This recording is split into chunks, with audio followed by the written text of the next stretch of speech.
Good evening, ladies and gentlemen, and welcome to DeVos Fieldhouse here on the campus of Hope College, where we've got the first MIAA basketball action of the season here. It's the Netherlands versus England. We've got the Britons of Albion College versus the Hope College Flying Dutchmen, and what promises to be a fun night where we get to see where teams stand in the MIAA action taking place, of course, all over the state this evening with some key matchups to sort of see where the table is going to be set to start off the year. Tonight's matchup here in Holland is between the 10-1 Hope College Flying Dutchmen and the 5-6 Britons. I'm joined alongside Eric Van Swoel. I'm Blaine Wiersbicki, of course. Eric, what do you got for us for the matchup tonight? First of all, it is great to be here, Blaine, as always. Working on coming back from Christmas break here. Your Flying Dutchmen are ranked third in this week's D3Hoops.com poll. They trail only Augustana from Illinois and Whitworth from Washington. And fun fact of the day, Hope College is the only school in the entirety of Division III to have both their men's and women's programs ranked in the top 5. They're coming off, the men's team is coming off 2 wins at the RDV Sportsplex D3 Classic in Orlando, Florida. They got to go down there for the holidays, and they pushed their win streak to season-high 7 games by defeating Messiah, Pennsylvania, and Beloit, Wisconsin. Yep, nice success down there for the men's and women's team. Women's continue to blow teams out, and they're still undefeated. And even an undefeated record ranked lower than the men are on their side, but still impressive to have 2 teams in the top 5 from the same school. You don't see that happening very often at any level. And right now, the Dutchmen looking to back up that number 3 ranking behind just Whitworth and, of course, number 1, Augustana. We'll see how they hold up here in conference play. A team in Albion that's 5-6, but certainly not a terrible team by any means. They've had some stiff competition coming off some close losses to top teams in the country. And this year so far, for the Britons, they are led by a freshman guard, very surprisingly coming in, Anton Carter, averaging 26 points per game. And right now that's in 1 game played. So you wonder, where has this kid been? Was he injured just coming in? All I know is he's got 1 game and 26 points scored. That's about all we can tell you. For more consistent players, it's going to be the sophomore guard, Corey Wheeler, averaging just over 11 points a game. Jordan Heron averaging about 10.5 points a game. Freshman and sophomore are the 3 of the 4 top scorers on this team, so a lot of great youth, perhaps a year to build for this team. Jordan Heron being the only senior in those top few, and then Travell Oaks as well, of course, being the senior. He's averaging 9.4. So a team that can score some points, and they're averaging just under 70 per game. And right now we'll see how Hope does competing in their first MIAA game of the season. And we're just a few seconds away from hearing our starting lineups and our national anthem. This is the 183rd meeting between Hope and Albion. Hope leading the all-time series 128-54, including last regular season's win, 80-55. We're going to see if they can duplicate that again. And we're about to hear our national anthem, so we'll pause for a moment to observe that.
And a beautiful rendition of our national anthem from Darren, our PA announcer, who occasionally steps up to the plate, and he knocks that thing out of the park. A great rendition of the national anthem. And now, just in time for our starting lineups, First off for Albion, you've got at one forward Jalen Fordham, Travell Oaks at the other forward. And their center, Jordan Heron, the senior, Robert Ryan and Dakota Kazan will round out the lineup at guards. For Hope, Cody Stivey and Sam Otto starting at forwards. Watch out for the hot three-point shooter in Sam Otto. Brock Benson, the center, Dante Hawkins at one guard, and Ben Gardner at the other guard. Gardner having himself quite a senior season, averaging 15 points per game in about 28 and a half minutes, starting and playing in every single game so far this year. One of just 3 players who can say that. Harrison Blackledge, second on the team with 14 and a half points a game, not starting in the last 4 games, this being the 4th in a row. It's Cody Stivey getting the starting nods, and you wonder if that perhaps is just a way to kind of change pace and keep Harrison out of foul trouble early on, and he's come in later in the game and he's dominated some opponents. So strategy that's certainly working so far, the way Hope's been winning games recently.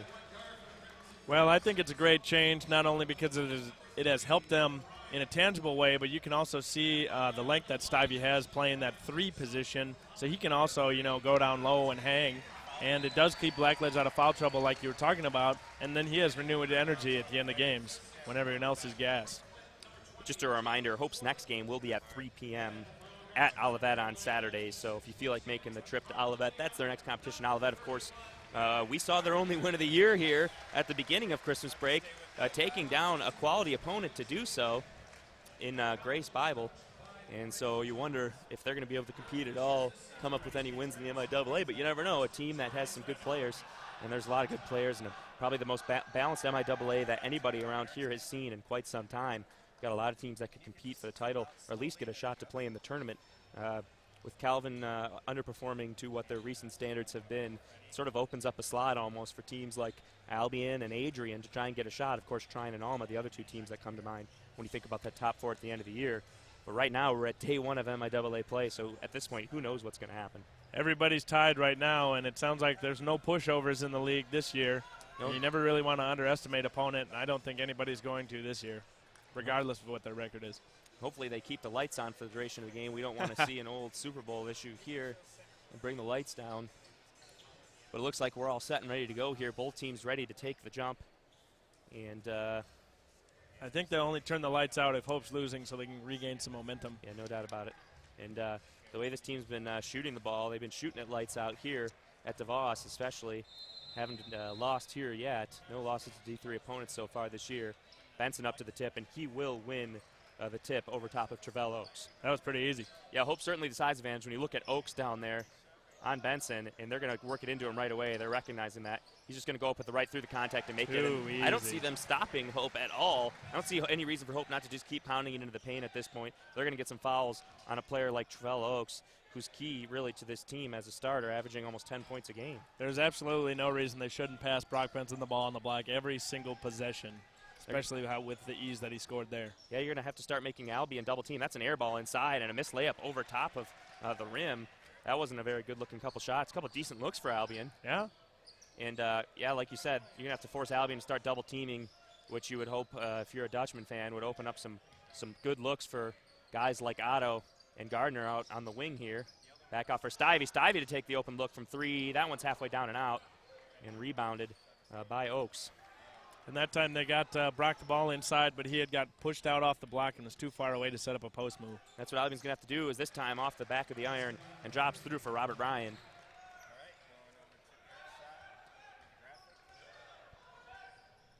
Up the floor now on the wing. Gardner going to try and go all the way inside. Strong move to get good position inside, and he finishes. That's just a veteran play. He really knows how to position himself. Sort of a mouse in the house, you might say, a small guy down low in the paint. But he certainly knows how to finish from that position.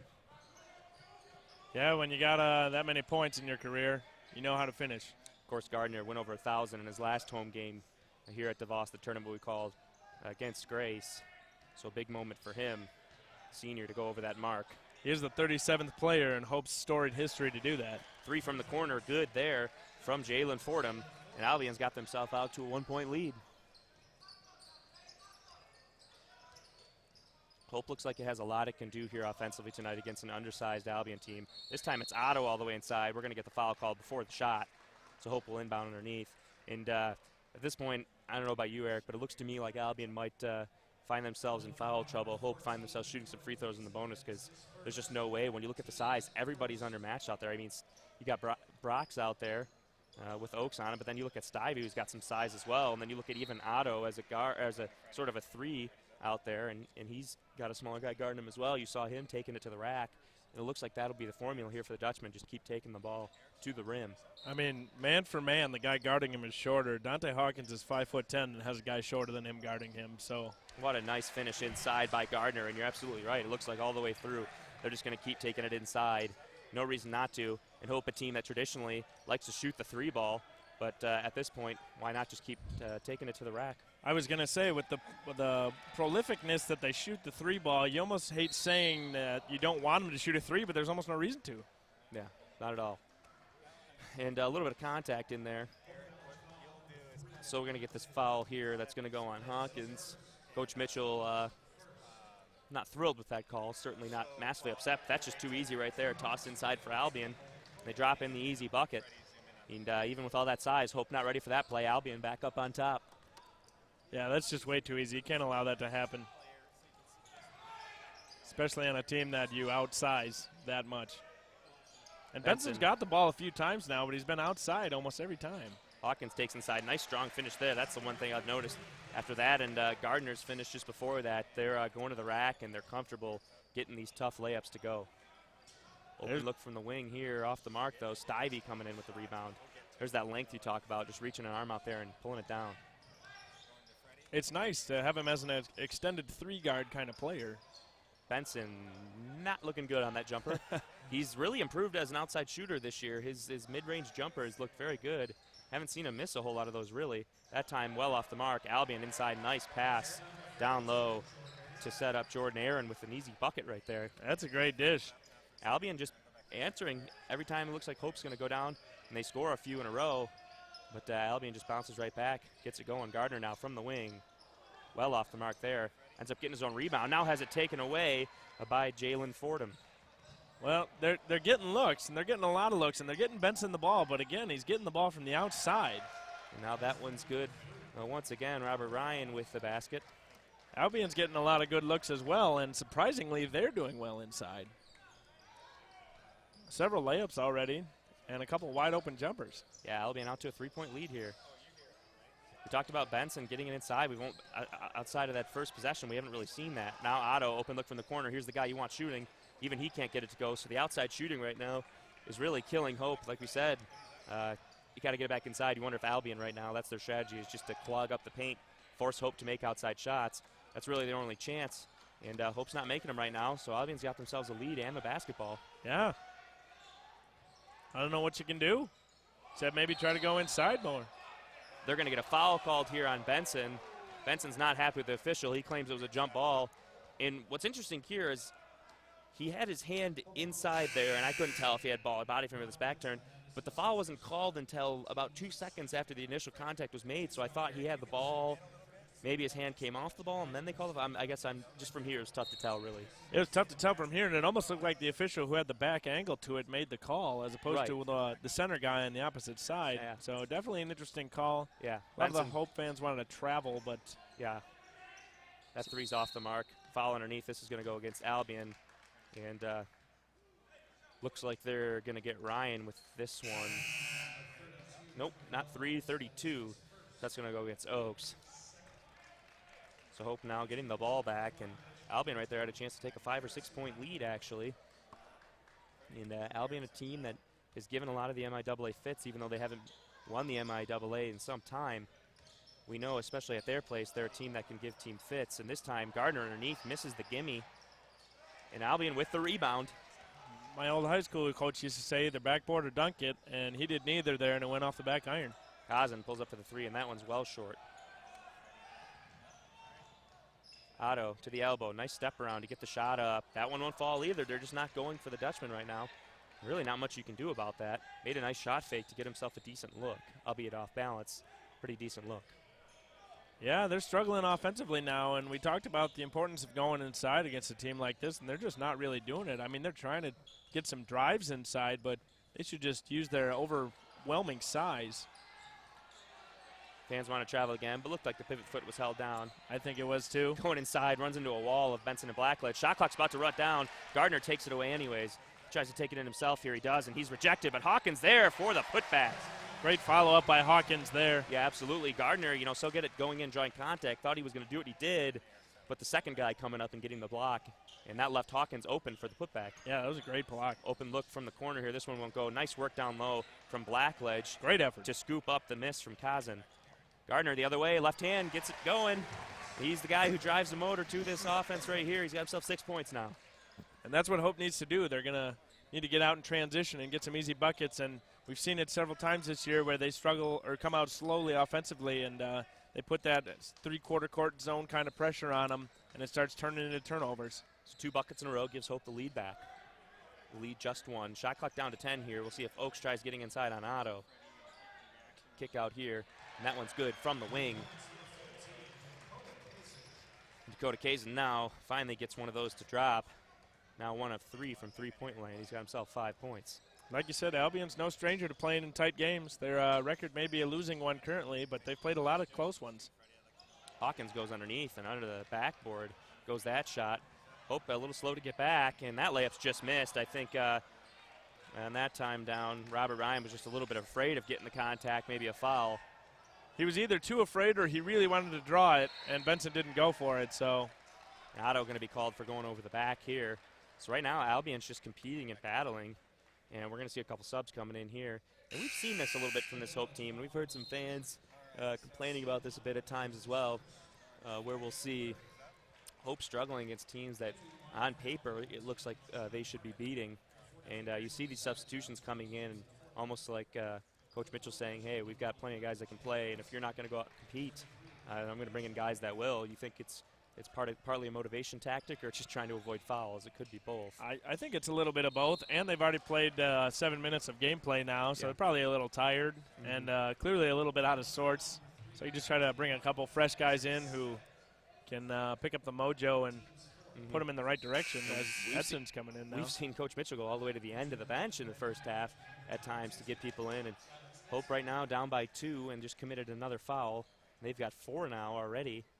So very good chance that Albion could be shooting some free throws when earlier we thought might be the other way around. Yeah, a lot of things happening in this game are the other way around than what we thought. Yeah, and a nice drive all the way to lane. Jalen Fordham, nobody picked him up. Dribbled around a couple defenders and brushed by a little late to get over on the help. You can't let a team like Albion hang around too long, and they're going to start getting confidence, and it doesn't matter what their record is at that point. Inside for Gardner. Gets his way out of the double team, but the defense has certainly picked things up for Albion.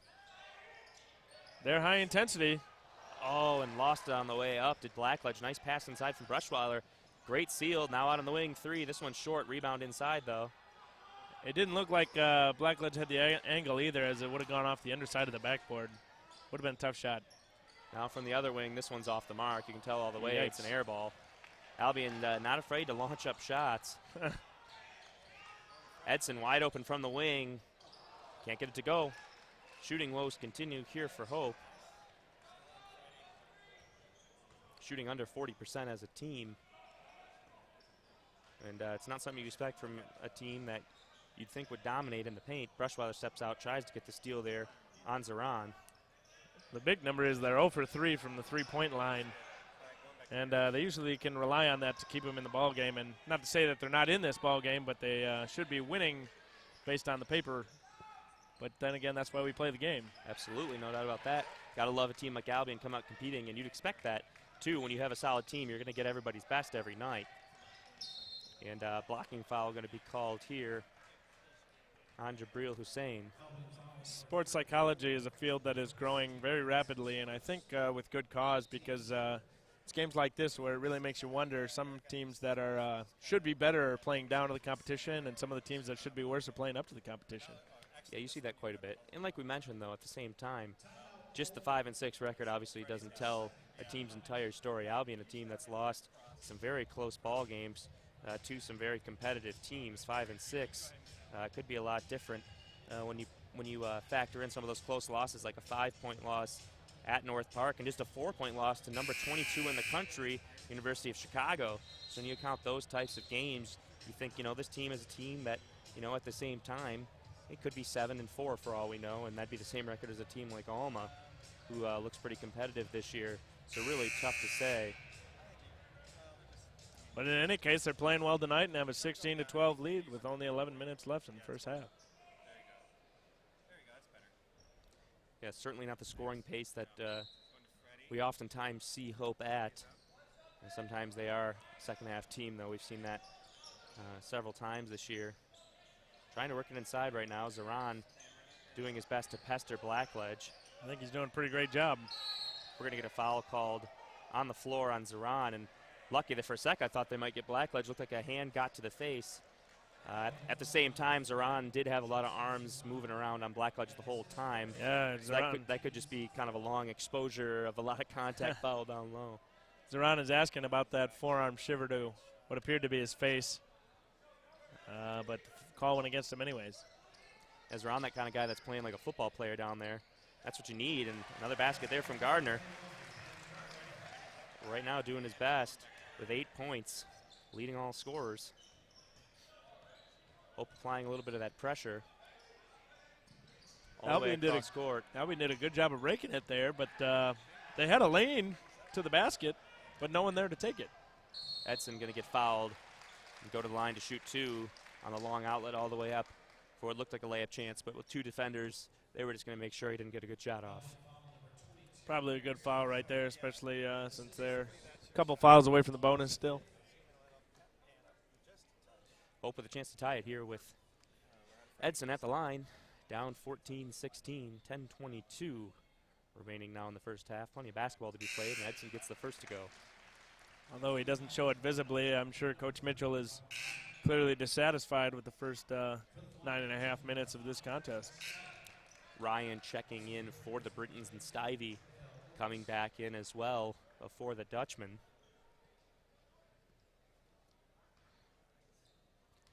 Edson now trying to complete the pair from the line and tie the game, and he does just that. More pressure now down in the corner, trying to get the trap. Send it ahead, do another nice job of breaking it here in a tie game. Ryan now on the wing with Carlson defending. Looking to try and get somebody to cut to the basket, get it inside, but really nobody there. And defense very solid right there on that possession for Hope. And Albion's going to get a chance to inbound here, but with only 8 seconds on the shot clock, and they're going to have to inbound from the sideline here, so can't get to under the basket play going. They're just going to have to get this ball in. They're going to have to get a shot off pretty quick here. Hope has kept up the defensive pressure very well so far this game. They're going to get Edson here on the foul. And it's one of those that a lot of traditional basketball fans, people used to watching Big Ten games, don't like to see called. But we've seen it this year. They're going to call it. Anytime you get 2 hands on a guy, anytime you got a hand on a guy on the side trying to drive, they're calling those fouls. So that's why Edson picks that one up. That gives a fresh shot clock to the Britons. And I think in years to come you'll see players adjust to that more. Obviously, this is the first year that they've emphasized it. And that's the idea, changing the game. They don't want it to be as much contact as football. They want to see offensive players with the chance to get to the basket. Blackledge playing some pretty stingy defense right there, not allowing Oaks to get inside at all.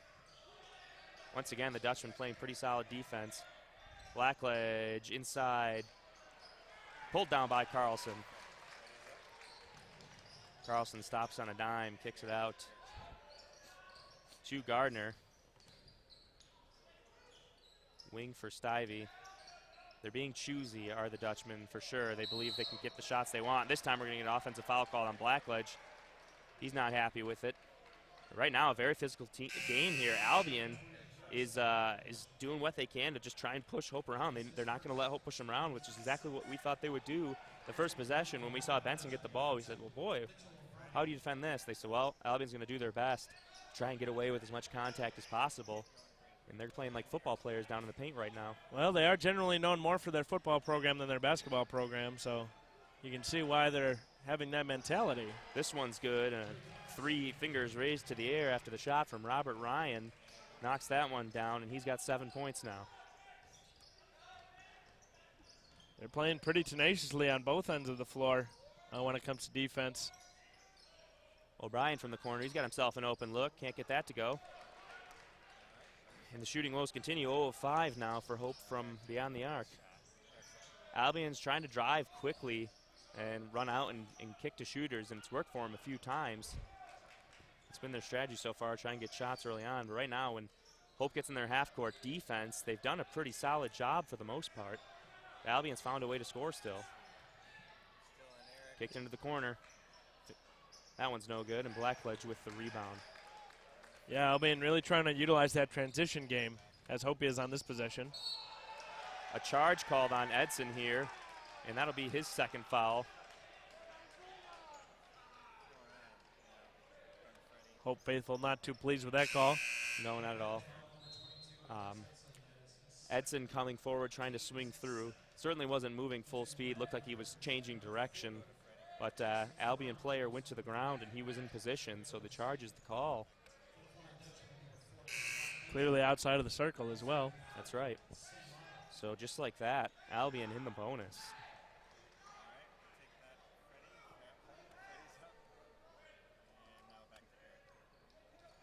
Hope still trying to put that pressure on as they find themselves down 3. Ooh, Stivey trying to go up to get that steal there. You got to get a pass up quite a ways to get it over the outstretched arms of Cody Stivey. Dangerous. Oaks with O'Brien on him, a little different than with Benson. And a foul called right there on O'Brien. And we'll see 2 shots from the line here. And right now it looks like, I mean, it's a 3-point game, but more than that, it just looks like Albion are the aggressors and they're trying to command this basketball game. They're certainly winning in the area when it comes to fouls. And right now, Hope's not making their shots. That certainly helps the cause. It just looks like they wanted more. Yeah. I mean, Hope's keeping the defensive pressure up, but Albion's finding ways to get the ball in the basket, whether they're utilizing the transition game or finding decent looks towards the end of the shot clock. And Hope with 4 turnovers, Albion with just 1, which is a rarity against this Hope team that usually generates quite a few turnovers against opponents. Yeah, I would imagine they win the majority of the turnover battles in the games that they play. Out on the wing now, Otto. Looking to drive inside, kicks out now. He's triple teamed essentially. Couldn't get it out quick enough though. Albion readjusts. And now Hope will take it from underneath their own basket with 12 seconds remaining on the shot clock. Hope a team that averages almost 10 steals per game, 9.5 to be exact. So Albion doing a great job right now, especially with Hope putting the pressure on. 10 seconds left on the shot clock here. Dutchman will have to work something. Carlson looks to go back door, now to Benson. Benson's gonna have to get inside, just a few seconds left. Fights through, that one won't fall. Just doesn't seem like anything will go right now for the Dutchman. There's definitely a lid on that hoop. 2 feet from the rim for your best inside scorer in Benson, and he can't get it to go. This one short, rebound and underneath, offensive board, and a basket. Albion 23-16 lead. And Hope used to averaging over 82 points a game, sitting on 16 right now with just under 7 to go in the first half, and another offensive foul. Wow. And the home crowd not too thrilled about that. I think they're just realizing now that it's an offensive foul. At first they didn't even realize it. They just assumed it was a defensive foul. And that one's going on Stivey, and Stivey is in his own way beside himself, not a player that lets his emotions get the best of him, but standing there with the hands up, walking down the floor, wondering what's going on.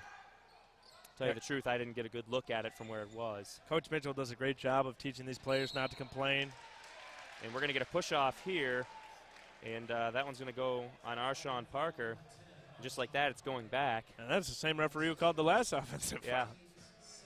Stivey talking to the referee right now. Certainly doesn't look like he's arguing, but maybe just saying, hey, this guy's trying to hook underneath, use the arms a little. And that's exactly what Stivey got called for, was hooking the man who was he was trying to post up.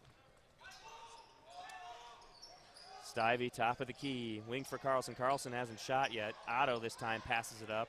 These guys aren't making them from 3, so they're passing them up. This time, tip back. Finally, a shot goes. The drought is over. Yeah, this is the first time they had a field goal since the 10:44 mark in this half. Jeez. And right as you say, Chad Carlson hasn't taken a shot. He takes his first shot and fortuitously bounces right to Brock Benson for a tip-in. Trying to swing it around right now. Hussein with Otto defending. Back over now to Kazan. Takes it all the way inside. Strong look, but just too much height there. Benson taken out of the way of the play there. Zaran's three will not go. Benson with a great hustle to get that rebound, though. Benson now outside the block. You can see Albion just sagging. They had 5 players in the paint right there when Benson had the ball. Creates an open look on the other side, but it doesn't matter when they don't fall. 0 of 6 as a team. Stivey turns up with the left. Nice move to get through right there. I was surprised he tried to dribble that, since he tried to dribble it through 3 or 4 players, but it ended up working out for him. We need to get a screenshot of that. Benson wasn't even in the paint, actually. He was outside the block. There were 5 purple jerseys inside the blue painted area. Yeah, he turned and faced up the man who was technically guarding him, but I guess you could argue that everybody was at that point.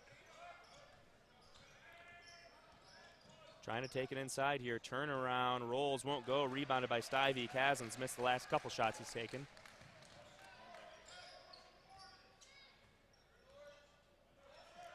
Hope trying to set up a play here. Otto goes back door. Carlson thought about it. Now he's dead up on the wing. Otto all the way back around to pick it up at the top of the key. Picks up his dribble. 10 seconds. Hope hasn't done a lot here on this offensive possession. So just a step back 3, Gardner, and that one's well off the mark. And that was a pretty poor offensive possession. Hope needs to get back defensively. Albion's got the numbers, and they're being urged forward. Not going to take advantage, though. Parker kicks it out on the wing to Hussein. We're going to get a timeout here called before that shot by Albion coach Jody May. So certainly not the half that we've expected to see. Hope trailing Albion 20-23. And the numbers very interesting. Hope 0 of 7 from three-point land. Albion 3 of 11. Turnover mark. Hope has 5 compared to Albion's just 2. That's another thing we certainly don't expect to see from Hope. As I mentioned, a team that averages almost 10 steals per game, and a team that really scores a lot off of turnovers typically. So right now, without these turnovers, that's also hurting them. It really just seems like right now nothing is going in Hope's direction, but at the same time they find themselves only down by 3 points. It could certainly be a lot worse. It could be a lot worse. It was kind of like the Lions last Sunday. They dominated the entire first half and only had a 10-point lead. And this is kind of what it's like here. Albion's dominating almost every facet of the game, whether it's because they're playing well or Hope's playing poorly, but they only have a 3-point lead right now. In better news, across the nation, Hope women's basketball is beating St. Mary's 18-10 in the second quarter. That would be an astronomical upset considering the way the women are playing this year. Undefeated, ranked 5th in the country. Look for them to make a run at it. So Ryan. Got to get through the MIAA first, though. That's right. Trying to go back door here. Couldn't quite be handled. They toss it off Benson, and he couldn't quite keep it in. So it'll stay with Albion here. They're going to have 4 seconds on the shot clock. Hope needs to make sure they don't just do the same play they did last time. Benson needs to get in the middle and get in someone's face. Otto and Benson both ready for it. Circle around into the corner. This is going to be a tough shot. You can tell. Forced triple try. That one goes. My goodness. You don't see that one drop too often. Big 3-point basket from Hussein right there. Yeah, Mr. Hussein cashed one right before that timeout, but didn't think that one was going to drop. A turnaround with a hand in his face as time was running out. Now a turnover. Hope fans want to travel. Now kicked out top of the key. That one's good as well. Albion's got themselves a 9-point lead. And you wonder if Coach Mitchell would use a timeout. He's going to let him play on. I think if you don't score here and they get another basket, then it's time for a timeout. Oh, yeah, no doubt. Getting the game back to 3, and then suddenly they could be down by double digits. Yeah. Otto's defender oversteps and allows him to get all the way inside. You can see that coming. As soon as the defender went left, he said, whoop, I better get going. Took it to the basket, split the lane, and got the bucket. There was a nice lane between all those purple jerseys right to the basket. Yeah, Coach May can't be too happy with that, the way his team is trying to build a lead. All of a sudden they allow that. Another 3-ball, this one well off the mark. And Albion's got 5 makes from 3-point land. They've got 8 misses, though, too, and those 8 misses have been off by a lot. It seems like they've either been knocking them dead or they've been airballing or off the glass. Better than Hope, though, who currently sits at 0 of 7 as a team. Yeah, they got 7 misses, only 1 less than Albion, and 5 less makes, so that's a big difference. Nice job there by Gardner. Gets all the way inside, and he's got double digits. He's leading by far with 10. Nobody else on Hope has more than 4 points. And right back to it. They're down by 5 now. It's back to a 2-possession game. Ryan now leads, almost leads, 7 points. It's Jalen Fordham who leads the Britons in scoring with 8 points. Barking out signals there. Yeah. Jordan Heron, the senior, trying to tell his team to go. And we're going to get a foul. Foul called here. The knee, it looks like. I guess there's just too much contact. Blackledge is they're going to get Blackledge with it. And wondering.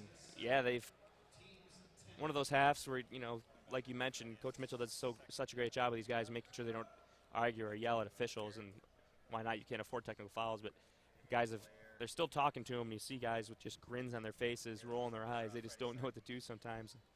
I really didn't look at it that closely. I wasn't really watching to see if he got a knee on him.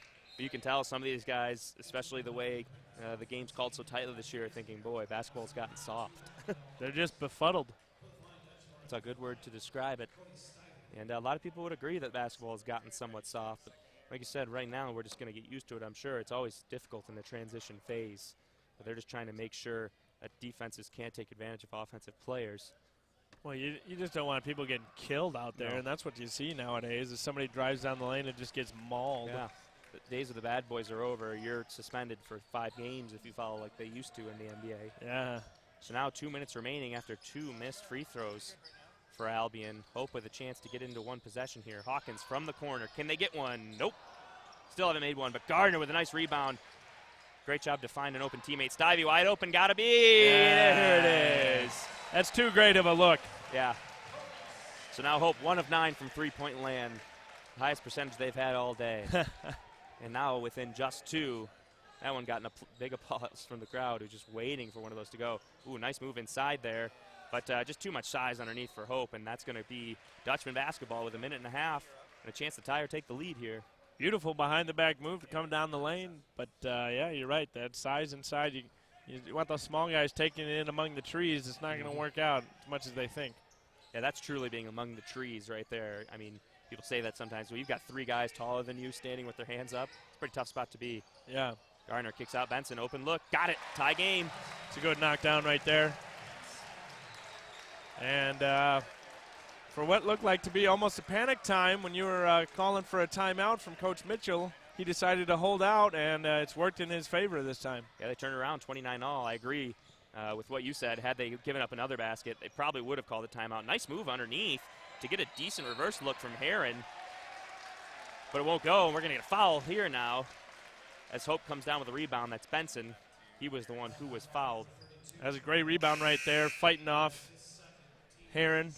Travell Oaks in there as well is going to get the foul called on him. And Benson going to get a chance to go to the line here to shoot 1-1 as that's the 7th team foul for Albion.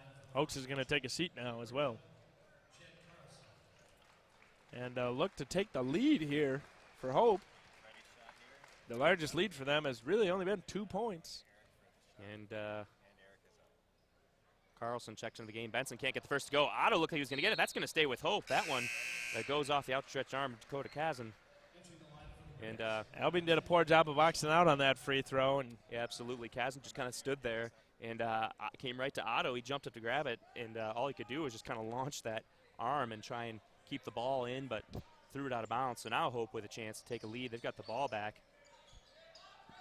If they can get a quick shot off here, they'd get a chance to maybe come back down one more time. A nice 2-for-1. Benson going to kick out. Otto, open look from the wing. That one's long. You can tell out of his hand. Stivey working underneath. Won't get it. So now with a tie game, Albion can take it down to about 6 seconds or so here. I bet that's what they'd like to do. I don't see why you just don't try to run one, though. Yeah. Because you know Hope's going to get a possession either way. Yeah, I guess they're thinking if you cut that down to 5 seconds or so, you can force them to take a difficult shot. I guess that's true, but you've seen enough teams score with 5 seconds left to start in their possession, so. Oh, what a block from Gardner. And it looked like he could have almost caught that ball, but he let it go. But safe to say Gardner, I don't know how else to put it, just about destroyed Arshawn Parker right there. He came through it with the block and knocked him to the floor. So 3 seconds on the shot clock here. Albion going to work to get a look inside. And Kazan getting a little pushing on Otto. The referee coming in to make a mention of it. He's going to make sure these guys are properly positioned, not getting away with any of that shoving. Yeah, and Mr. Parker is wondering what happened. He was begging for a foul after Gardner came through that block, but I think that was just a terrific block. And this is going to have to be a heave. Oh, what a shot. Gets the 2 to go. Albion has the lead here. Gardner's going to have to get this one off. He does, and he doesn't get it to go. So at half, the Britons of Albion take a lead, 31-29 over the Dutchmen. And what a shot there to finish the half. And the Britons, just when it looked like they were ready to start falling to the Dutchmen, battle back and get a basket there. With 4 seconds on the shot clock, they threw it in almost to the anchor. I didn't think there was any way to get anything but a forced 3. Got all the way in to the elbow and put one up. That's the second time we've seen a buzzer beater on the shot clock for him, too. Yeah.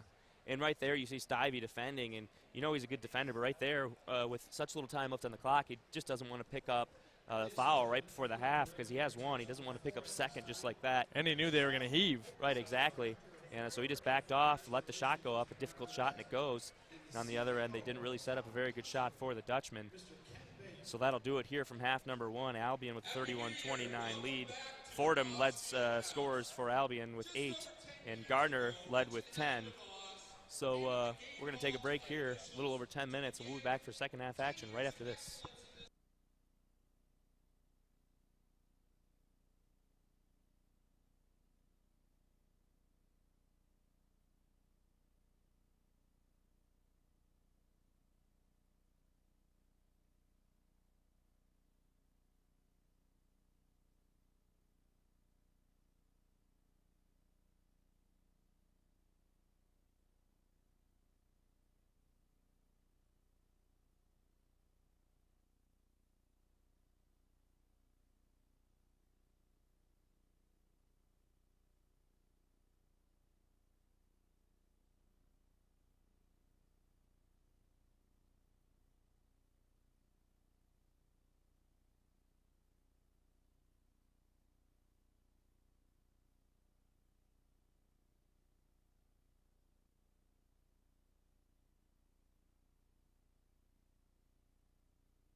Versa leading the way in the first half with 15 points on 5 3-point baskets.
Welcome back, ladies and gentlemen, here at the Boss Fieldhouse. For week 1 of NCAA play, night 1, Wednesday night here in Albion, leads Hope 31-29 at the half. And we've seen Hope here before. They've struggled sometimes this year with teams that you'd expect them to beat. And we've seen them come out and have big second halves. They took a long time at halftime. They came out about 2 minutes before, just now, really. Didn't really get a chance to get a lot of shots up. So certainly plenty to talk about. We'll see how they adjust and make some changes here. And at the same time, we'll see if Albion can continue to be physical and go head-to-head here with Hope. Play a similar half to what they did in the first half, where they found themselves with the lead. Yeah, that's clearly their game plan, and they've been sticking to it, and it's been working for them so far. They had as big a lead as 9 points with about 3.5 minutes left in the half, but Hope closed that down. And now we're going to look at a barn burner of a contest for the second half. And no doubt about it. Robert Ryan looked good today. He's got 7 points, trying to take it inside here. Benson goes up to swat him. He has to throw up a shot over top. That one won't go, but it's rebounded underneath. Didn't hit the rim, however. Inside, no good again. Stivey going to get a rebound. It's picked away. Albion with another chance. Coach Mitchell, his classic disappointed look, just looking straight down at the floor. Little shake of the head there as well, and Hope can't keep giving Albion these second chances. Second and third or fourth chances even. Benson tried reaching around. Instead, we get a nice spin move underneath, but that's going to be a walk. Once you spin like that, you got to go up. Try taking an extra step to go for the reverse, and that'd be 3. And this isn't the NBA, so that's going to be called a travel. Well, that was a great move to start out. He had Benson right where he wanted him and just ended up too far underneath the basket and took that extra step and then threw the pass into the bench. Otto now on the wing. And now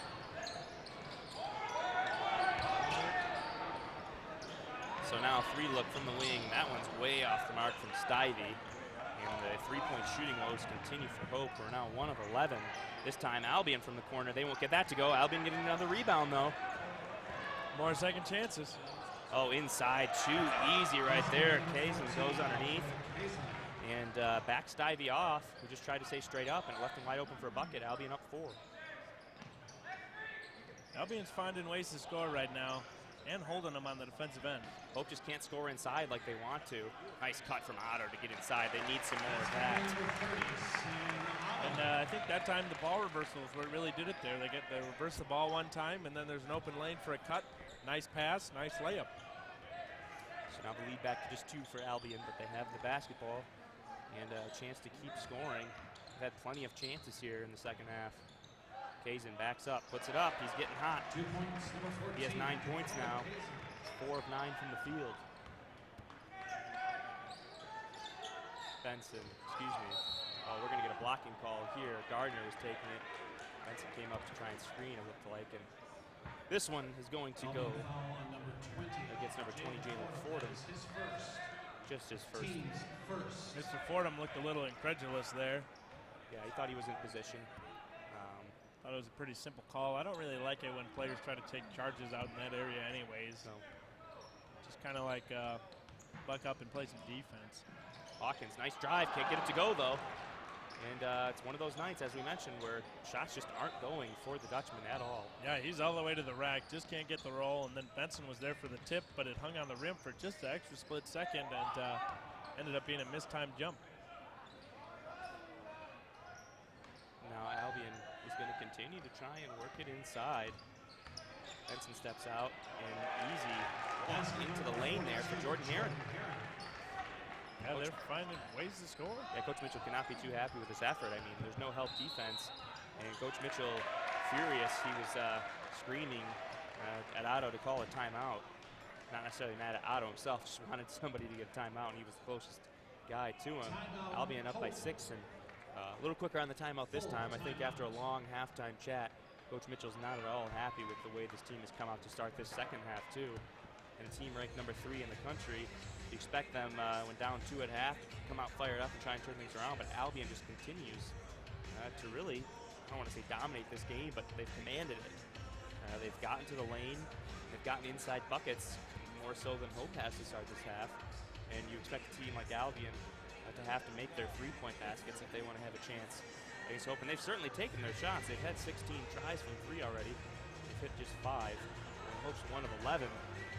it doesn't help because Albion's really been sagging defensively. We've seen all 5 guys in the paint at times, even for the Britons.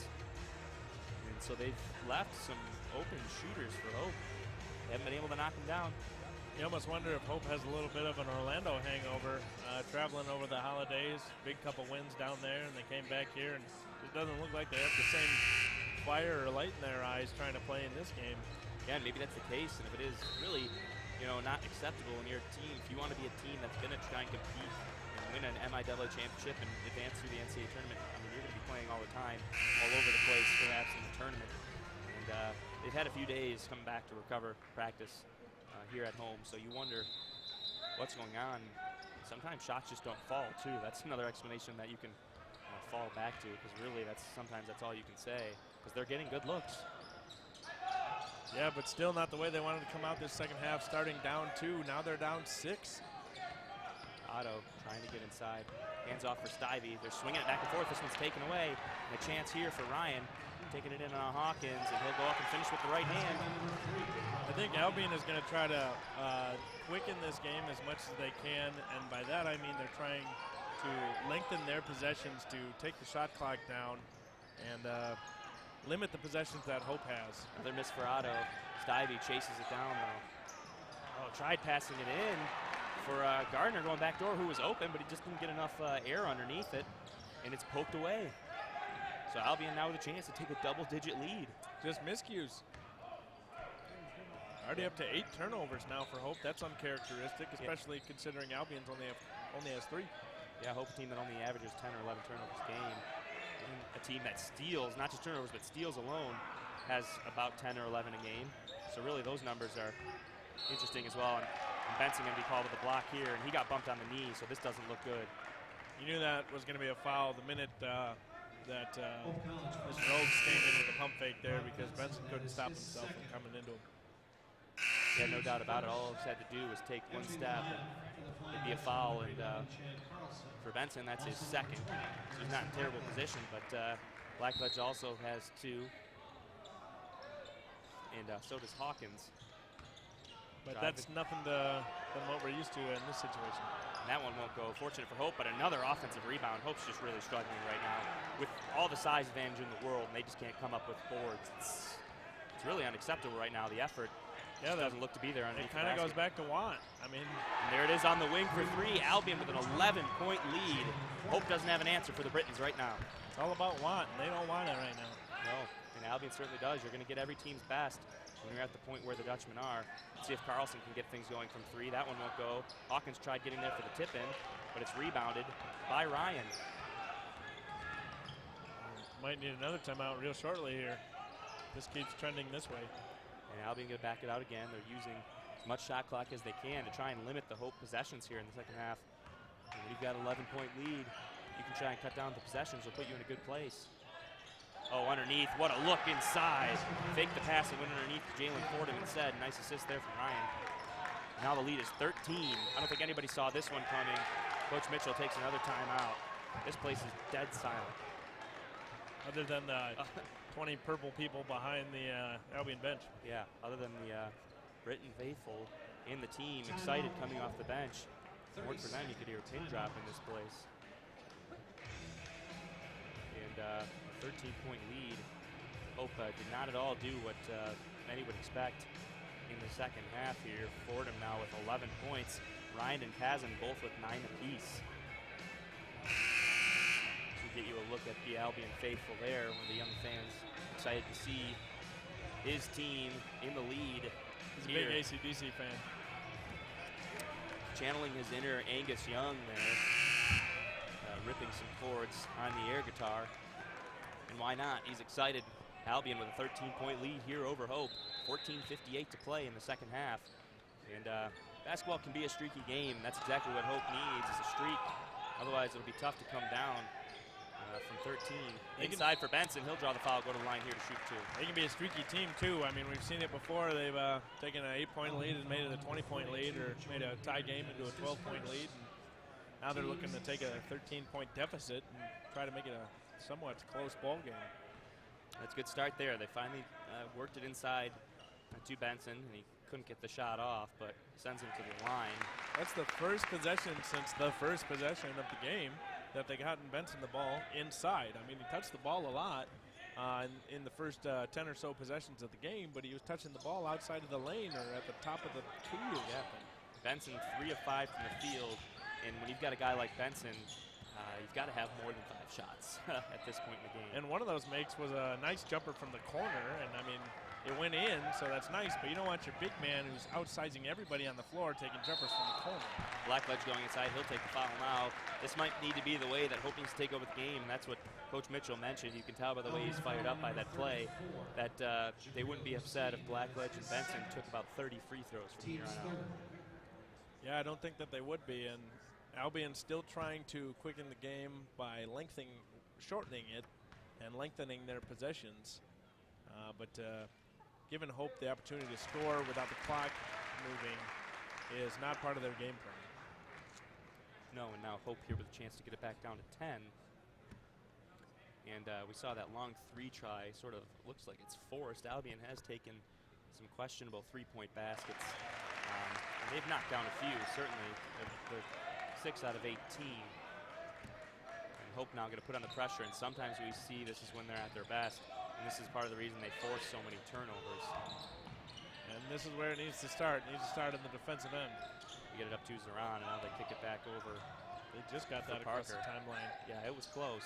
But with that, they cut Albion's time of possession essentially in the half court down to about 15 seconds, really, by the time they get it up near the top of the key. Of course, the way Albion's running their offense, they don't really mind that. It's going to be a tough shot forced up here, 3 seconds. Benson out for the block. We're going to get a foul called late. Going to go against Albion, I believe? Yeah, that's what it looks like. At first I was going to say, wow, if that's a foul, let's count the basket. I didn't really see where anybody from Hope would have fouled. You saw Benson come out to block it, but he certainly didn't make contact, so. That foul's on Zeron. Yeah, that was confusing at first. They're going to get Zeron just an offensive foul off the ball here. I'm still confused, but the basket does count. As it should. Yep. So now Albion, 12-point lead. Nice look inside for Blackledge, and he's fouled again. They're just going to keep going to the line. We could be here until tomorrow if this strategy keeps happening. Certainly only 8:35. It'd be quite something if we went for another 3 hours and 25 minutes, but anything's possible. With the way basketball goes anymore, with fouling and timeouts. Blackledge hits the first from the line. Could end up like that triple overtime game, Oklahoma-Kansas. That's basketball as good as it gets right there. 1 versus 2. This early on in the season, you don't see that too often. And then a game where Buddy Hield scores 46, and the home team ends up pulling it out in triple overtime. That's just a special atmosphere right there. It's so hard to say either of those teams lost that game. Right. And you imagine Oklahoma will still sit at that number 2 spot after that game, even with the loss. But Hope now back to within 10 after the 2 free throws from Blackledge. They're looking to remain in their 3 spot. Need a little help the next 13:40 of this game. Out on the wing, they swing it across for Hussein. That one's almost poked away. Zeron now, 10 seconds left on the shot clock. They look to work inside, nice dish underneath, and Zeron misses it. That's exactly what he needed to do there. The only way they could have gotten a good look in that against that defense, and Zeron just couldn't finish. That one was kind of forced. Blackledge gets the rebound, goes up. Looked at there was a lot of contact underneath, but no foul. Blackledge went high up off the glass, couldn't quite get it to go. Hussein now out on the wing. Hope's fans a little angry about that last possession. Towards the referees, of course. Yeah. Gazen now, trying to go to the paint. Benson, reverse, underneath, and Zeron falls down. That's going to be a travel. He went up to get the rebound, fell, and that'll be the call. So Hope getting the ball back here with 10 points. And got a player on the ground here for Albion. It's Arshawn Parker, a few Hope players down to check him out. It seems like he'll be okay. Parker going to be checked out for anyways, so Ryan going to come in as well as Chevelle Oaks. Hope looking to battle back into single digits here, not something we thought we'd be saying a whole lot of tonight. For real. They're looking to get into double digits in the second half. And miscommunication there. Blackledge tried going inside for Benson, and they just weren't quite on the same page. We've been seeing a lot of that tonight, and that look says it all. So Hope putting the pressure back on. Zaran up to the middle of the floor. Oaks did a great job of being in the middle of that zone there. That's where you need a guy if you want to break it. Albion happy right now, just getting the shot clock down into the single digits. Hussein looked from the wing. This one's off the mark. Rebounded once again underneath by Oaks. And right now, the rebounding numbers are sort of staggering. 11 offensive rebounds for Albion. Almost taken away there by Hawkins, but Albion hanging on to it again. Ball kind of bounced their way on that one. It looked like it might be a run out. Three won't go this time. Offensive rebound again. Stivey foul, count the basket. 3-point play opportunity for Albion, who's absolutely embarrassing the Dutchmen right now in the paint. They're dominating the game in just about every aspect right now. They have two guys on their roster listed above 6'5", and both of those guys have seen exactly 0 seconds of play time tonight. And yet here they are, up by 12 over Hope with a chance to make it 13. And it just comes back to a matter of want once again. You imagine by this point, it's hard to believe that Hope doesn't want to come out and try and come back in this game. They got the starting lineup in essentially, and they're just getting out rebounded underneath. Maybe a couple subs can give them the difference in the game here. Hawkins goes underneath and puts up a tough shot again. He's put up a few difficult looking shots. We're going to see Edson come into the game. Maybe he can fire this team up. Oh, inside. Won't go. Hawkins comes up with it. Hope fortunate there. Difficult pass all the way across. Carlson gets a three, and that's a big one. That's a great recovery by Carlson. That pass was very tough, as you mentioned, and he did a great job of corralling it and putting it up. Hope tries getting the trap down in the corner there, but Albion out of it. Hope gets it back down to single digits again, though. Hussein with an open look. Off the mark. Benson underneath trying to get a rebound. Hawkins comes up with it. They've really struggled there, even with the size, just holding on to the ball up top. Yeah. Swung out to Hawkins. He's going to try and drive. We're going to get a blocking foul called here underneath. Hawkins tried spinning around Hussein, and Hussein going to pick up the foul. And for Hussein, that's his third foul now. He's got as many fouls as points. We'll get a quick break here. And his one basket that he made was the three-pointer as the shot clock was running down. With a hand in his face. Yeah, he whipped that thing up. And so Hope with basketball underneath their own hoop here. So he's 1 for 6 on three-pointers, and he hit the toughest one. Hope gets it in. They're down single digits. Chance to cut into that here even more. Benson looking for somebody to give it off to. Nice give and go inside. No foul there. Benson was just kind of smacked in the face a little bit from the looks of things, and nothing. Looked like there was a lot of contact there. Yeah, that's tough. Carlson pokes for the ball, and he gets called hitting the arm on the foul up top as he goes for the steal. So 10:44 remaining here. Hope trails by 9. You see a lot of less contact fouls out top, whereas down on the block they seem to let a lot more contact go. I think that's a bias against big people. And no doubt about that. Perhaps that's been hurting the Dutchmen so far. But you certainly can't blame the score of this game on the referees. Absolutely not. And reverse layup right there as Albion continues to score inside. And Oaks able to get that bucket to go. The 6'3" guy underneath between Benson and Blackledge, able to just get in for a layup. The third possession in the row, Benson's got the ball and he's gotten it outside of the elbow. Yeah, Blackledge inside again. He gets fouled. And right now, you think that's Hope's best chance. But then again, is to go underneath and get those fouls called, keep shooting free throws, get players to foul out. But like last time when Benson went to the basket, and it looked as though he had 2 or 3 hands either on the body, on his face, or hitting him on top of the head. And you can tell when a guy gets hit in the face area when that layup just gets thrown over the top of the backboard like that. And their head snaps back. Yeah, and nobody too thrilled with that there. And they've, for the most part, done a pretty solid job in this game officiating. That was just one of those weird ones where you kind of go, what happened there? Blackledge can't hit the front end of the 1-and-1. Great effort by Carlson there. And that's a jump ball. Possession going to go to Hope. And the crowd liking these plays. Carlson's hit a 3, and now got a jump ball. They're liking the plays Carlson's making to try and get the team back in the game, but Hope still finds himself down by 11.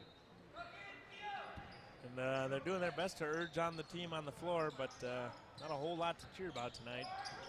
Hope still with just 39 points halfway through the second half. Blackwell knocks down the big three right there. Big man doesn't shoot a lot, but when he does, he makes quite a few. Yeah, they're 3/4 of the way through the game and just broke halfway to their regular average. Yeah, my goodness. Pressure on again. They got 4 seconds to get it across, and they do. Albion with a nice job being patient, getting the ball over the timeline today. Not feeling much pressure at all. Even with the actual shot clock winding down, they're not feeling much pressure. Open look out here, kicked out. That three's off the mark. Benson with the rebound. Kicked ahead to Edson. This could be that stretch that all the Hope fans are looking for. Inside for Blackledge, and he couldn't handle it. This one's dribbled off of Albion. Excuse me, it's off of Blackledge, and it goes out of bounds. I was going to say, he dribbled it right off of Blackledge's leg. Yeah. Fortunately. Yeah, it looked as though, first I thought he just kicked it off his own foot. That's what it looked like to me, but yeah, off Blackledge. And then Hope gets it with an 8, but just like that, they give it right back. That's what you mentioned. They can go on streaks, but they haven't been able to do that so far tonight. And the reason, right here, 11 turnovers for Hope, just 4 for Albion. And that's going to be a charge. And Edson was standing there set up. And the one thing that looked weird is he put his arms in to protect himself, which is maybe what Albion's complaining about. But at the same time, he was in position and he got a shove. We saw someone get called for that. Oh, we saw Edson himself get called for the charge earlier. So I guess that one comes around and evens itself out. Yeah, well, he put his arms in to protect himself because the guy coming at him came in with a little bit of an elbow. Yeah, yep. So that's the proper call. That's what made it easy right there. It would have been very interesting to see what the call was if Mr. Oaks didn't come in with a forearm shiver. Yeah. So Hope gets the ball back, down 8. They're going to have to turn something around, hold on to the basketball. And maybe an Albion timeout will help. Hope can get a minute to draw something up here, figure out what they want to do offensively. They need to figure out what they want to do, period. Yeah, absolutely. So right now for Albion, Jalen Fordham's having himself a sneaky good game with 13 points, a couple boards and an assist to go with it. On the other side, it's Gardner's 10 first half points that still lead the team, hasn't scored yet in this half. Blackledge with 7 and Benson with 7. In a classic Harrison Blackledge game, 4 or 5 from the free throw line. More points from the free throw line than not. And it's a recipe for success, though, if he can continue to get the line and knock down his shots. Back here with the show from Albion College's young fan. Doesn't know he's getting himself some screen time, but showing off some pretty good moves. Yeah, Hope is hoping they can have somebody on their offense put up moves like that. Yeah, no doubt. Carlson's been kind of the spark plug out there right now for Hope in recent minutes. Hawkins now trying to dribble his way around. Carlson going to go inside, up with the left, gets it to go. So I mentioned he's the guy right now. And he is. He's keeping them afloat. 6-point game now. Hawkins goes for the steal, but he's off. Hope did a great job of recovering there. Yeah, good hustle back there by Hawkins. And Ryan now swings it out for Fordham. They're definitely content to use as much time as possible, even though they only have a 6-point lead now. Gotta watch out for them slipping behind defenders. Deep 3 here. This one's short. Albion comes up with it again. Gotta watch out for them on the offensive glass. Yeah, my goodness. Step in, long 2. This one won't go. Saran sneaks in. Gets that one. Now Fordham going to put up the 3, and he knocks it down. Third chance on that possession for Albion to get that 3 to extend their lead back up to 9 points. And it's 3 points coming off second chance opportunities. And now an offensive foul going to be called. Albion's going to get the ball back. Hope just can't seem to get anything going. Right when you think that they're going to be within striking distance and make a run, something happens in favor of Albion or against Hope and just turns it right around. Yeah, Benson picks up his 3rd foul just like that. Albion all the way back down. Fordham knocks it down again. Got to get a hand in his face. Hope right now just looks like they're not ready to play basketball. I mean, you see Carlson come down, light the team up, get them ready to go, and then boom, Albion comes out, takes a 12-point lead out of nowhere. Back-to-back threes from Mr. Fordham. That time he only needed 1 chance, and there's going to be another offensive foul. What can you do? Yeah, it's unreal. This is unraveling before everybody in this building's eyes. Yeah, that one's going to go against Blackledge, and that's his 3rd. I believe, yes, so Blackledge and Benson both now with 3 fouls. So now you've got tough spot, down by 12. It's pretty much now or never at this point, the way Albion takes 30 seconds off the clock in every possession, if not more, because right now they've got 15 offensive rebounds. Yeah. Hope being out-rebounded by a team with unbelievably less amounts of size, and they're scoring at the rim as well, just at will. They're just dominating this game. Yeah, you said earlier that they were commanding this game. It is turning into dominating for sure. Great move by Mr. Fordham there, and he's got their last 8 points. Yeah, he's got 21 now. What a dominating performance. Gardner goes inside and gets his shot blocked. Teed him up. They just teed up Mr. Fordham for talking.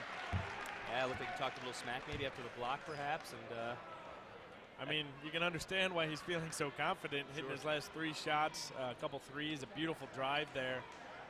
14-point lead on the number 3 team in the nation at their place, but you can't allow yourself to do that. No, you never know. This is the kind of thing that you never know if it can turn a game around, because Carlson's going to get some shots and hope get a ball back here. They could get the chance to get it back down to 10, which looks a lot better than 14 with 7:20 remaining. Yeah.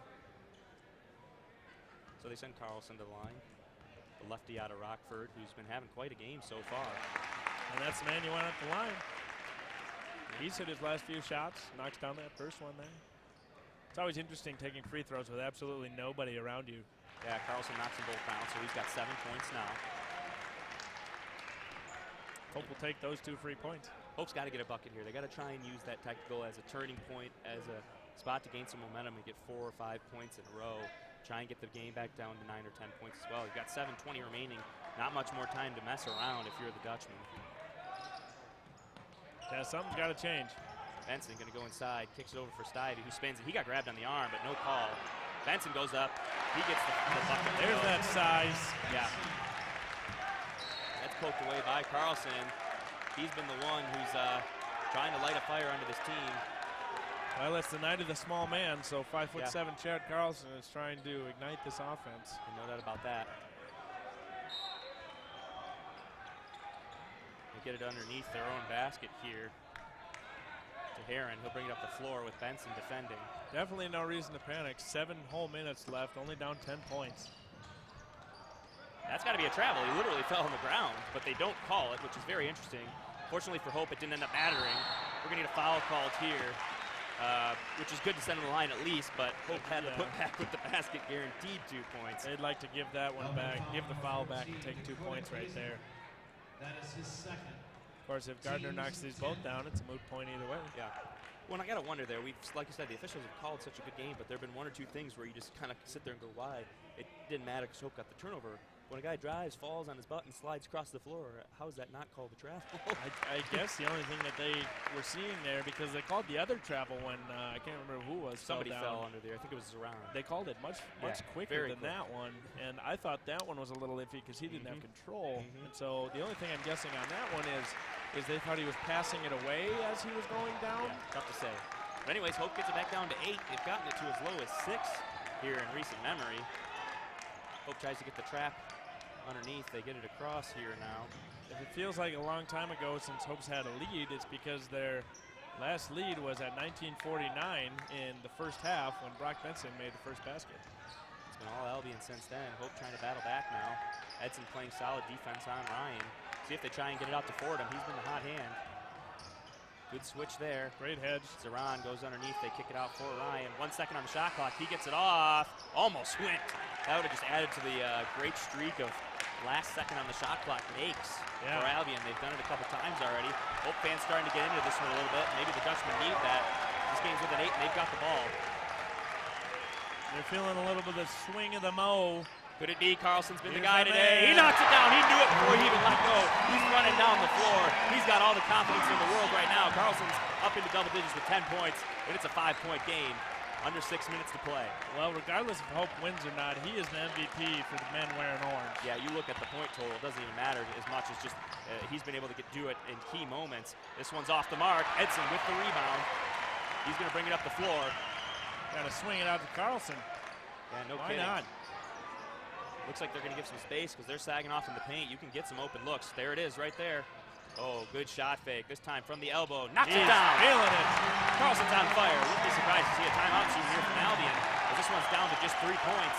Coach is discussing things on the bench down there. Jody May, head coach, is asking for a timeout. There it is. And this crowd's coming to their feet now here at the Voss. The Dutchmen have it within 3 just like that when it seemed like All hope was lost, down by 14 just a few minutes of game clock ago.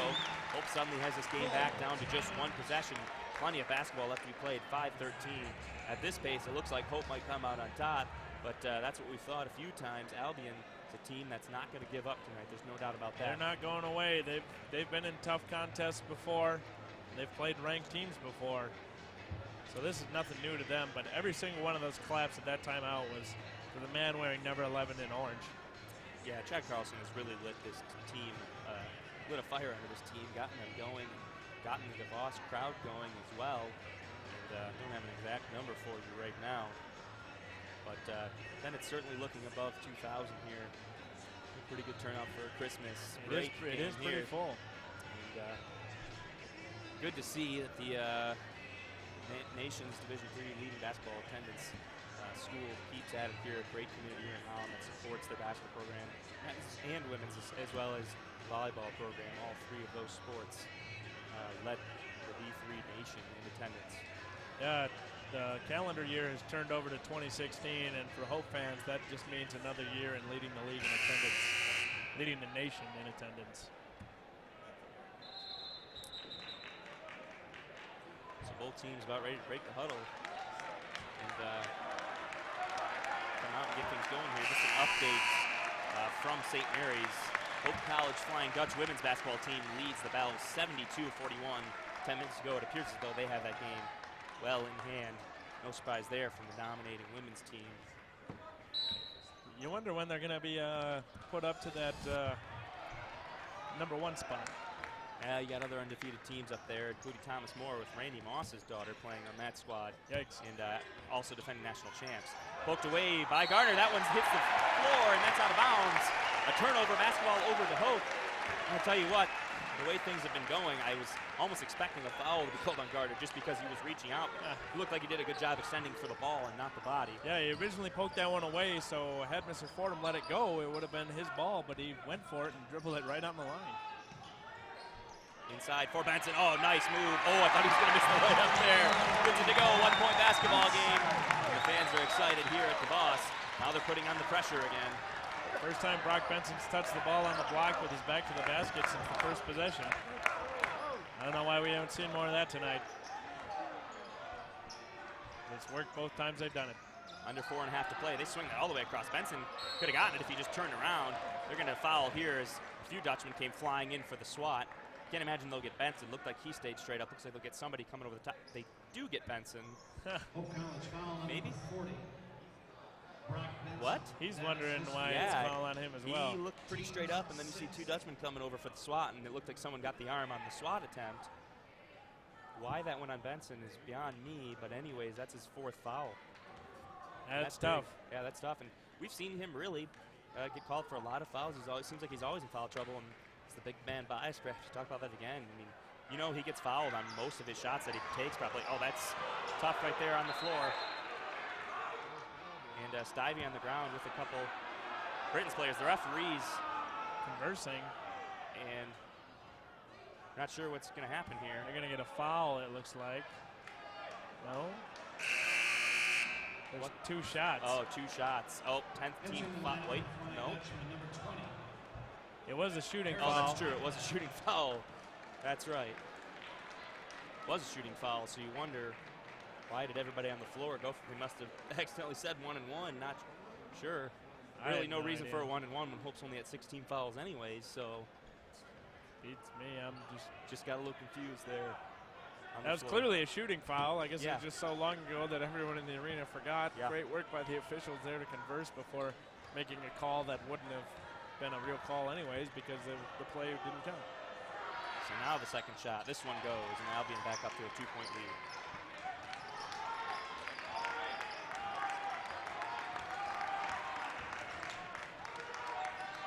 Gardner pulls up from the free throw line. In and out. Stivey tried the tip in, and they won't come up with it. It looked like he tried to grab it and just couldn't. Yeah. Had he actually tried to tip it in, it might have gone in. Or had he actually been able to grab it and go right back up with it. Fordham, he's been the guy, gets that one to go. He leads quickly, back up to 5, just like that. He's feeling it. I mean, you say you got to get a hand in his face, but you do, and he still knocks it down. So it's tough. Coach Mitchell going to take a timeout. Looks like Benson's going to get back into the game. Timeout. Yeah, that was really tough with Benson picking up his 4th foul like that. Low 4 minutes to play still.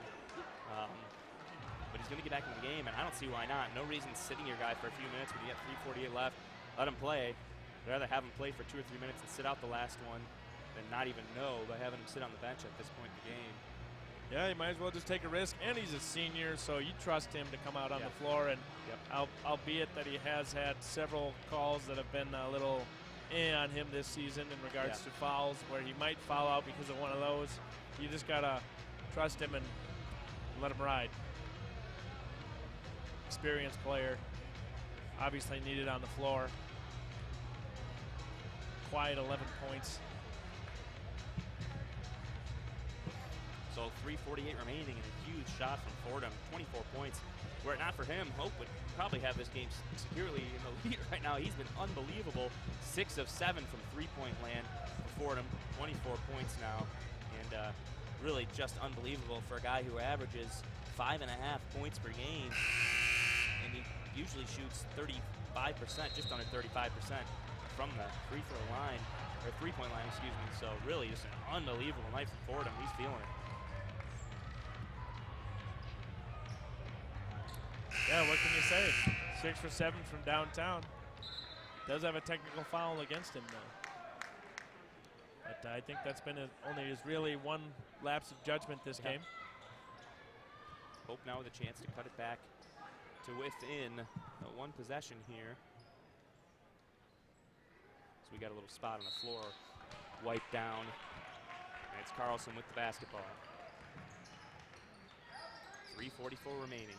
You don't want to say time's running out for Hope, but you'd like to see him get Benson a lead turns with the right, lays it up, and that's what you need. I mean, you expect. That's where it We've said it so much, you wonder if why that hasn't been happening the entire game. That's where it should have been the whole game. But they go to it now, and now it's a 3-point game. He's now 3 for 3, getting the ball with his back to the basket on the block. Now out on the wing. Benson's got to be careful. He does have 4 fouls here. Edson reaches through to try and poke it away. 10 seconds on the shot clock here. He's going to try and go at Benson, who has to be very careful. Shot forced up, no good. Benson with the rebound. He did a great job of defending there, not really being too fouled. Gardner can go all the way in with the spin. Has it knocked away. Rebound won't go up. Batted away by Stivey. Great job to poke it out. Coach Mitchell furious with the official. There was no foul, but Hope retains possession, so they can go right back at it here. Down 3. Don't need a 3-point basket, but wouldn't be upset to see a guy like Carlson pull up and take one. Yeah, I mean, 4 for 16 on the night, though. Chad Carlson is 2 for 3 on his own. So the rest of the team struggling from beyond the arc. Edson hands off to Benson. Into the corner, Stivey going to take a long 2. That one's off the mark. This one's going to stay here with Hope. And I'm not sure, but I thought originally it went off Gardner. But Gardner seemed convinced that it was Hope's. I mean, there's obviously bias with players, but he seemed to have thought it went off Albion. Maybe it's something we didn't see from here, because that's also what the official called. From here initially, it looked like that would be Albion basketball. He definitely had the right angle, but yeah, I really thought that it was going to be Albion's ball there. That pass from Blackledge was just straight up off the mark. They're lucky to keep it alive. Edson, wing got it, tie ball game. The guy you least expected from. Edson comes off the bench, knocks down a big 3, and he's a guy that we know as Hope basketball. People who've seen a lot of games, we've seen him knock down big shots like that before, calling a lot of games. And he comes off the bench, knocks down that big one. Tie ball game, 2 minutes to go, and this is what college basketball is all about right here. Carlson with the takeaway. Carlson. He's the guy again. Think he's going to try to finish this one on his own? No, he's going to dish it.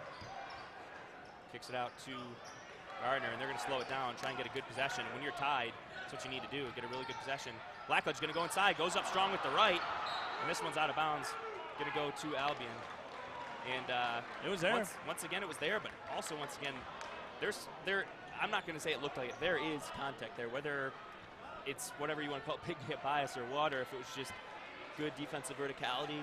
There's a lot of contact that Blackledge and Benson are unfortunate to have to battle through when they play basketball. So it stays tied at 62. On the other hand, though, since these guys have been playing basketball all through high school, they've been going through contact for years, absolutely. And that's when you got to finish. Absolutely. Benson got to be careful not to get his 5th foul. He doesn't, and Albion gets the lead here. He knows it. 64-62, and they took timeout. He would have been a lot more aggressive on that play if he had less than 4 fouls there. I mean, he made the right decision laying off there, because otherwise he'd be sitting on the bench right now. But at the same time, it's really hard to watch the guy drive right past you and hand him 2 points. Yeah. So Albion takes the lead back here, 1:23 remaining. And Albion has just played an outstanding game tonight. Jalen Fordham, the lead of that, of course, with 24 points. He just can't miss. And guys seem to have nights like that against Hope a lot this year as we've been calling games. And you reference to the Wheaton game where you've got a guy like Samuelson who's knocking down just about every shot he takes. And a lot of other games this year where guys will just come out of nowhere, like the Platteville game. Yeah. Wisconsin plays his freshman, and I apologize, I can't remember his name. Number 33, a freshman who saw his first game of the season that year, and he put up the game-high scoring effort for Platteville, and they ran Hope down the wire as well. So you just see teams giving their best effort when they come to DeVos to play the Dutchman. Right now, it's working out for Albion with a 64-62 lead, 1:23 remaining. Jordan Heron, senior center, has got himself 11 points and 8 rebounds, a couple assists as well. He's had a pretty outstanding game.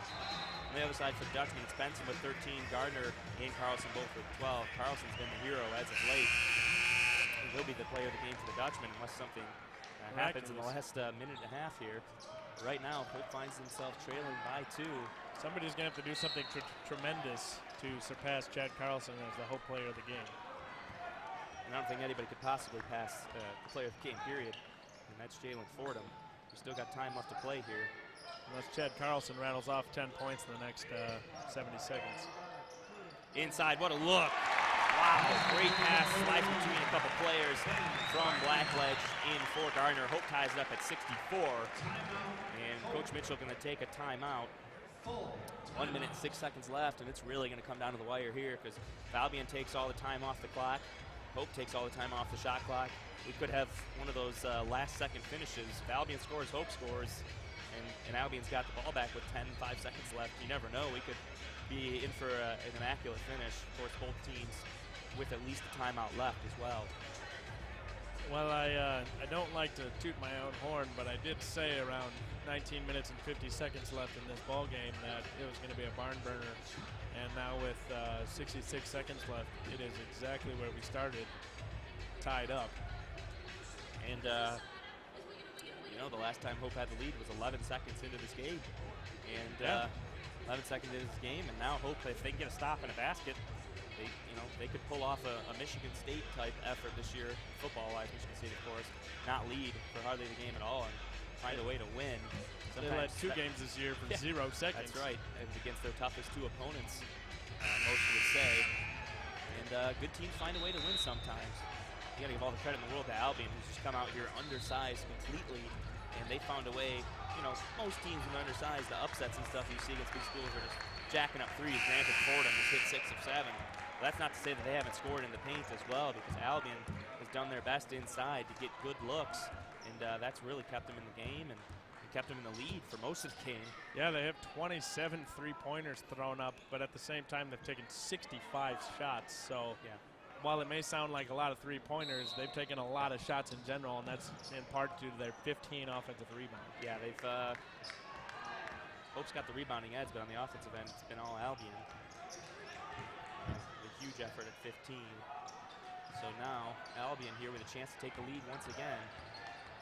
And they've come up big every time. Oh, what a block from Gardner, a huge play. But now you've got it out for Fordham, and there's a chance here for Albion. The shot clock did not reset. He's looking for it back. He wants it back. He's not going to get it back. And we're going to get a foul here called the end, and that's not what Hope needed to do. With 2 seconds left, and Stivey, if it's on him, says he can't believe it. He says he had a hand straight up. He definitely went for the ball, but with 2 seconds left, you've got to go straight up and just try and let him get the shot up. That's really tough with 2 seconds left in the shot clock. Albion's just found a way to score points. Well, that's assuming the free throws can be made by Heron here. I mean, it's tough, especially in a game like this where you've seen the other team hit 3 or 4 buzzer beaters on the shot clock. Heron's first free throw won't go, though. And that's huge, because even if you get this to go, the bucket for Hope would give him a lead. 37.9 seconds left. And avoiding an offensive rebound from Hope, Albion, though, would get the ball back. So regardless, Big possession, a big free throw here. If he doesn't make it, Hope can do just about anything they want. Hope just might use their last timeout coming up here to try and set up a play to score. Crowd getting into it a little bit here. Heron knocks down the second. And that one's big to at least give his team the lead so that Hope now will have to score. Does put the pressure on Hope just a little bit. They're not going to take a timeout from the looks of things. Under 30 seconds now. Hope down by 1. Gardner. Not much going on here. They try to get to Benson, and that's going to be a foul. And right there, just wrapped up a little bit, was Travell Oaks, and that's his 5th foul, I believe. Travell Oaks out of the game. This late, obviously not a huge thing, but that'll bring in Zeron, who I think has been just about the most physical player for the Britons anyways. Very true. That was a sneaky 5 fouls. I didn't realize anyone on Albion was in foul trouble. Not at all. Everybody else is sitting there with 2 or less. And just out of nowhere, Oaks gets it. So Benson now, huge free throws, even bigger. This time, his team down 1. Benson hits That's the big one. Yep. At least now it's tied up. But the thing there, with the foul, not necessarily the worst thing because you leave yourself with 22 seconds. You're going to get the last shot. And very true, regardless of if he makes or misses this. Yeah. Hope's got to get ready to play some sturdy defense. He knocks it down, so Hope has the lead. Stone cold. But the Dutchman fans can't be too excited. But then again, Albion's got to get the ball, and Gardner was fouled right off the bat. And Fordham almost stepped on the line. Yeah, very close. Both of those were very, very close. And at least if you're a Hope fan, you'd rather be up 1. Yeah, than down 1 here. Boy, how fitting that it's going to come down to this. And can't forget Gardner's huge block last time around. He's at 2. Yeah, some massive swats, playing like a big man. But 14 seconds left. Boy, if your heart's not beating heavy right now, you probably don't have one. Hope with a 1-point lead at home. Albion, the team that's led by as much as 14 and led almost this entire game. Hope's led within the first minute of the game and within the last minute, and that is it.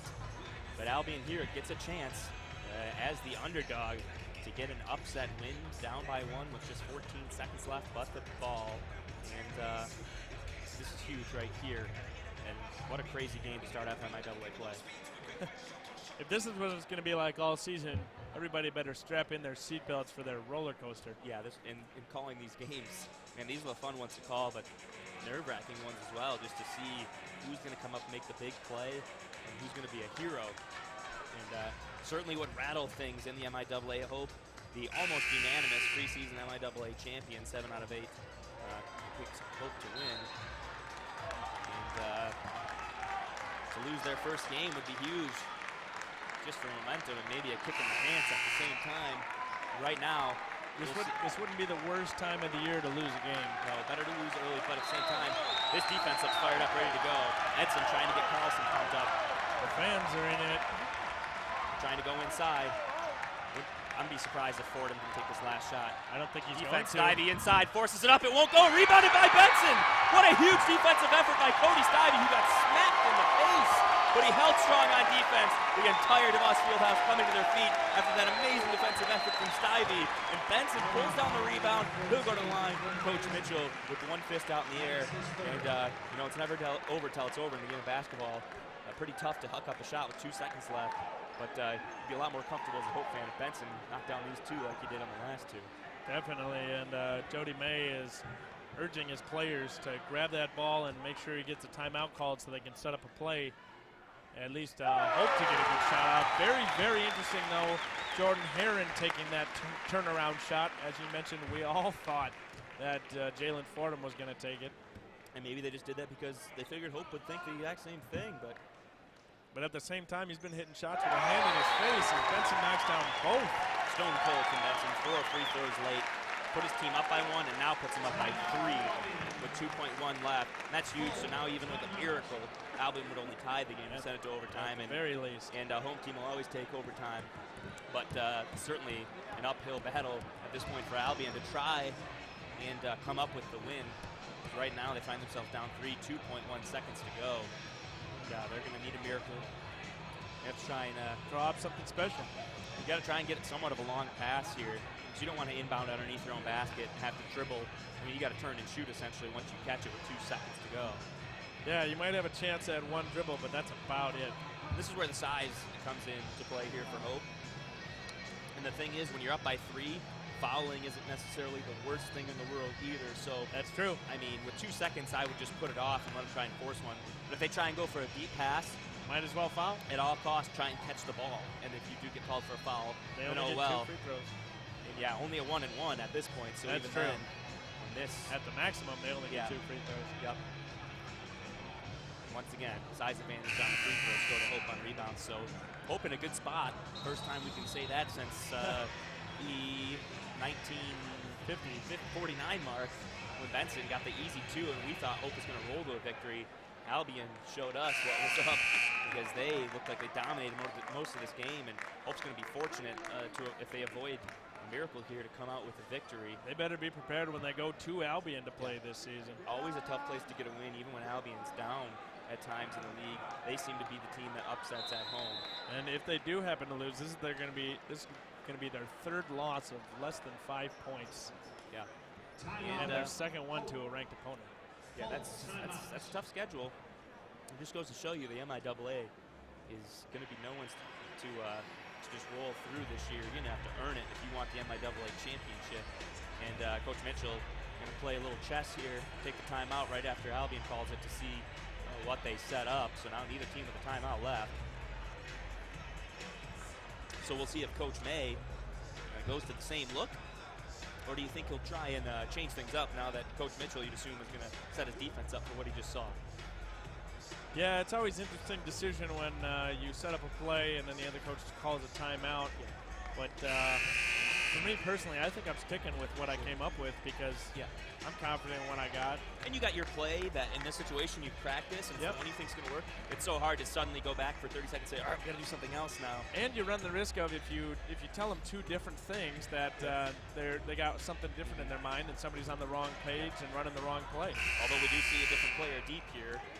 We've got Robert Ryan back deep under the hoop instead of Dakota Chasm. Luckily for Albion, Zeron has all the space he needs to throw this over Brock Benson. He's got his arms outstretched. Carlson's the guy handling the Hail Mary, and Stivey comes over there. Itches to see Chad Carlson down there playing free safety. He jumped as high as he couldn't get to it. Unfortunate for the Dutchman to find his way into the hands of Cody Stivey, who became one of the many heroes here for the Dutchman after that huge defensive effort. Still no doubt in my mind that the Player of the Game award overall, you have to give it to Jalen Fordham, even in a losing effort, going 6 of 7 from 3, 24 points, a huge game for Fordham. So shout out to Jalen Fordham, a fantastic effort. But for the Dutchman, even with just 12 points compared to Benson's 17, Gardner's 14, Carlson was the guy who got this team back into the game. He went 2 of 3 from three-point land. And he didn't take as many shots as those guys did either. So 12 points, pretty impressive finish for the junior, who came in and just electrified this team and electrified this crowd as they start to fill their way out here of DeVos Fieldhouse. And the Dutchmen fortunate to come away with a 3-point victory, 68-65, the score over Albion. Hope a team that turned it over more than Albion. You don't see that too often. And pretty close rebounding battle as well. Albion had more offensive rebounds than Hope. They had 16, whereas Hope had 14. Hope only 5 of 17 from three-point land. Fordham made 6 out of the 9 for the team for Albion. And that was the big difference to keep this game close. Albion led for all but about 2 minutes of this game, but Hope in the end comes out the victor. All that matters is you've got more points when the clock hits 0. And that's the case here tonight at DeVos Fieldhouse. For Eric Van Swol, I'm Blaine Wiersbicki. Thanks for tuning in. The Dutchmen next go on the road to Olivet. We'll be back for the next home game call. Thanks for tuning in. See you next time.